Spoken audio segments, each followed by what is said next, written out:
L'air dans la grande salle du palais du royaume d'Obalandé était d'une tension si palpable qu'on aurait pu le couper au couteau. La poussière rouge du sol, habituellement balayée avec soin par des servantes silencieuses, semblait flotter dans l'air, suspendue par la respiration collective de centaines de nobles, de guerriers et d'anciens. Dehors, un soleil impitoyable châtiait la terre, un soleil qui n'avait pas vu la compagnie d'un nuage de pluie depuis des mois, voire des années. La sécheresse était un fléau, une plaie béante dans l'âme du royaume. Et aujourd'hui, Loba Adekunle, le lion d'Obalandé, dont on disait que le rugissement pouvait ébranler les montagnes, était sur le point de prendre la décision la plus radicale et la plus douloureuse de son règne. Ses yeux, d'ordinaire chauds et justes comme le soleil du matin, étaient désormais 2 pierres d'obsidienne froide, fixées sur la silhouette qui se tenait debout, seule et altière, au centre de la salle, entre son épouse, Lolori, la reine Amina.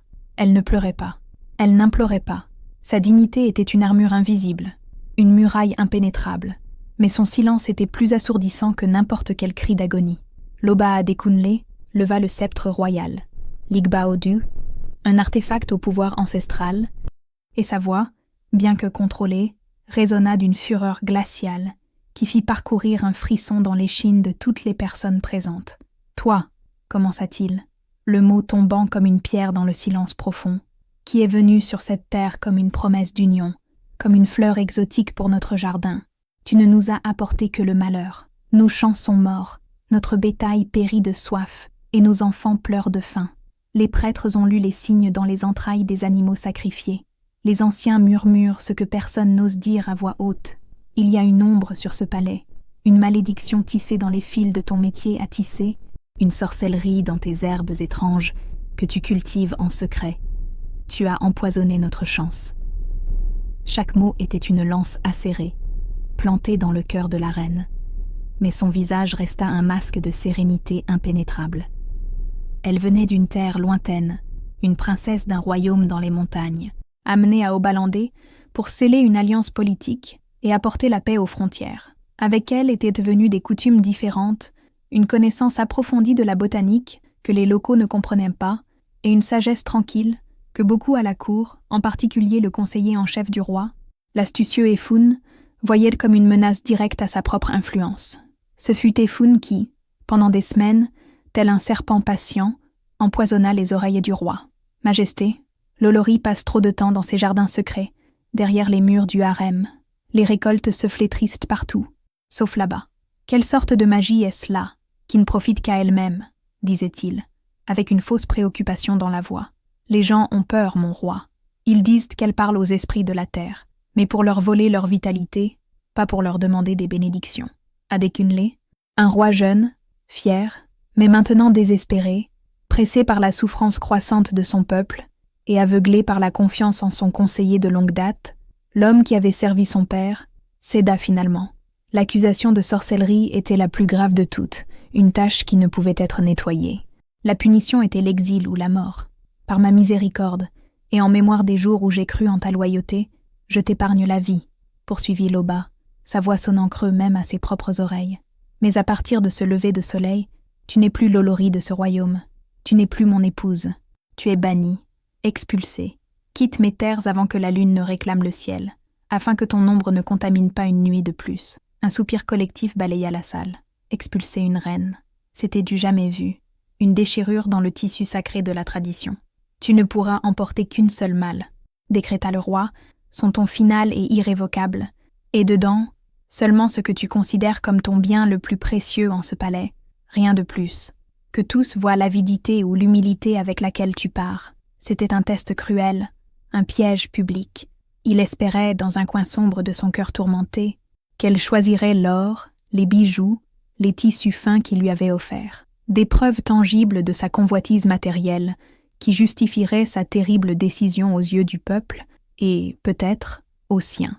La reine Amina inclina seulement la tête dans un geste d'acceptation qui était presque royal. « Comme vous le désirez, mon roi. » Sa voix fut un murmure doux mais clair, tranchant l'air lourd. Sans verser une seule larme, elle se retourna et sortit de la salle, ses pas fermes et mesurés sur le sol de terre battue.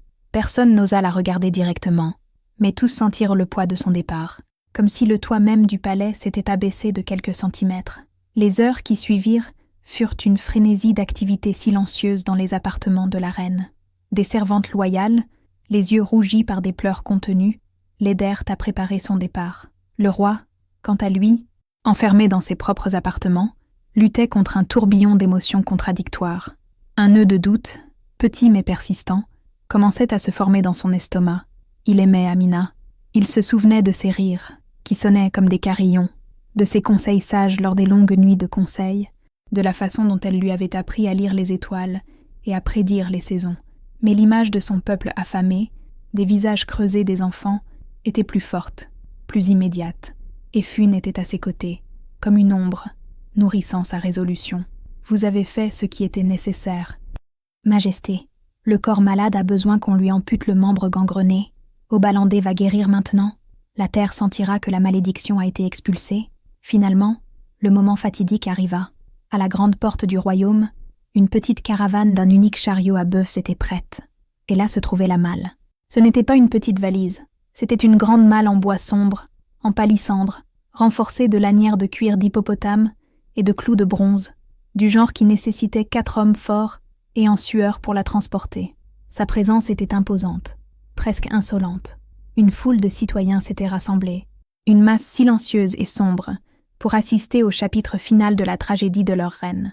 Lorsque les gardes placèrent la lourde malle sur le chariot, faisant grincer le bois en protestation, un murmure parcourut la foule. Elle était si lourde. Elle devait être remplie à ras-bord de l'or du trésor royal, des pierres précieuses de la couronne. Et Fune, voyant la réaction du peuple, sourit avec une malice contenue. L'humiliation finale était proche. Il s'approcha du roi, qui observait la scène depuis un balcon surélevé, le cœur lourd comme du plomb. « Majesté, le peuple a besoin de voir. Il a besoin d'une preuve finale. Il a besoin de voir l'avidité de la femme qui les a maudits. Ordonnez que la malle soit ouverte, que tous soient témoins de ce qu'elle considère comme son bien le plus précieux. » Le roi hésita.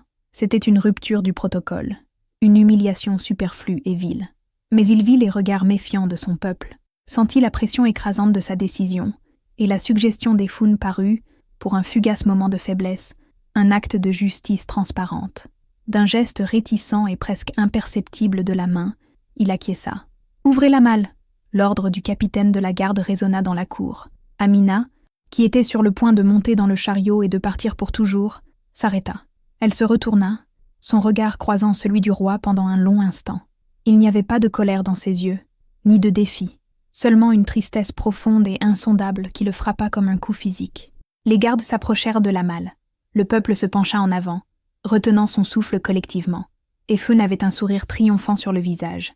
Ce serait son coup de maître, la preuve définitive qu'il avait raison, et que la reine était une étrangère égoïste et traîtresse. Les gardes luttèrent avec les lourds fermoirs de bronze. Le son du métal grinçant était le seul bruit dans le silence attentif. 1, 2, 3. Le lourd couvercle fut soulevé. Et puis, un silence encore plus profond tomba sur la foule.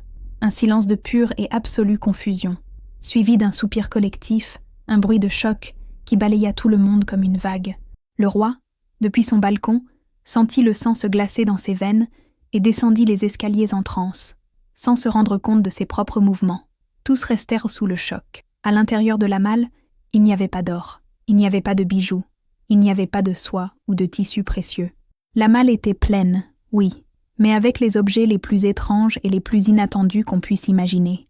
Sur la couche supérieure, soigneusement pliée, se trouvait le manteau de guerre usé et taché que Loba Adekunle avait porté lors de sa première bataille, des années auparavant, alors qu'il n'était encore qu'un prince défendant un avant-poste. À côté, une petite flûte en bambou, grossièrement taillée, qu'il avait fabriquée pour elle dans les premiers jours de leur mariage, quand ils se cachaient encore dans les jardins pour converser. Il y avait aussi un petit pot d'argile contenant de la terre sombre provenant de l'endroit exact où ils avaient planté un baobab ensemble, comme symbole de leur règne durable, et une série de parchemins liés par un ruban de cuir. C'étaient les cartes du royaume qu'il avait lui-même dessinées pour elle, avec des notes et des histoires sur chaque village, pour qu'elle connaisse sa nouvelle maison comme la paume de sa main. Le cœur du roi fit un bond douloureux. C'étaient des souvenirs, des symboles de leur amour, de leur histoire commune. C'étaient des choses sans aucune valeur monétaire, mais d'une valeur sentimentale, incalculable. L'accusation d'avidité d'Efun se désintégra en poussière dans l'air chaud et sec. La foule se mit à murmurer, non plus avec accusation, mais avec une compassion et une honte croissante. Ils ne virent pas l'avidité d'une reine, mais le cœur brisé d'une épouse dévouée.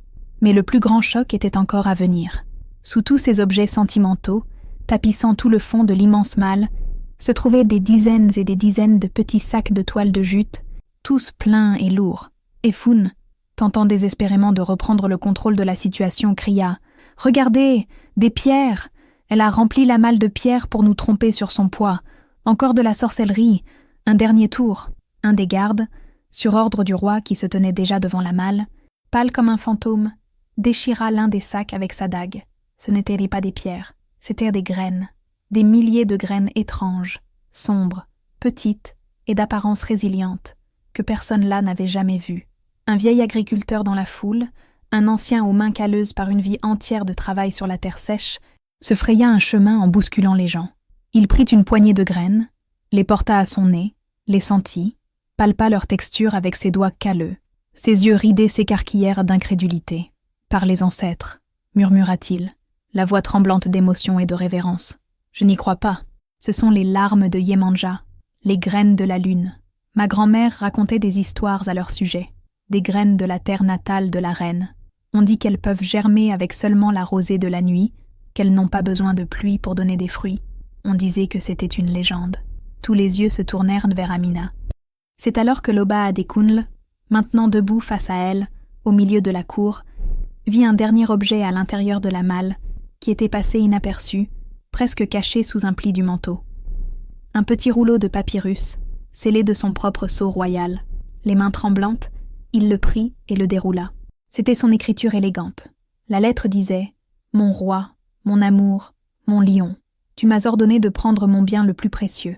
Mon bien le plus précieux, c'est toi, et l'avenir de ton peuple, qui est devenu le mien. Mais je ne pouvais pas te mettre dans une malle. Alors, à la place, j'ai apporté les souvenirs de l'amour que tu m'as donné, pour me réchauffer en exil. Et sous eux, j'ai apporté le salut pour Obalandé. Pendant des mois, tandis que la sécheresse s'aggravait, et que je voyais la douleur dans tes yeux, je ne tissais pas de malédiction, mon bien-aimé. Je travaillais en secret, jour et nuit, en utilisant le savoir de mes ancêtres.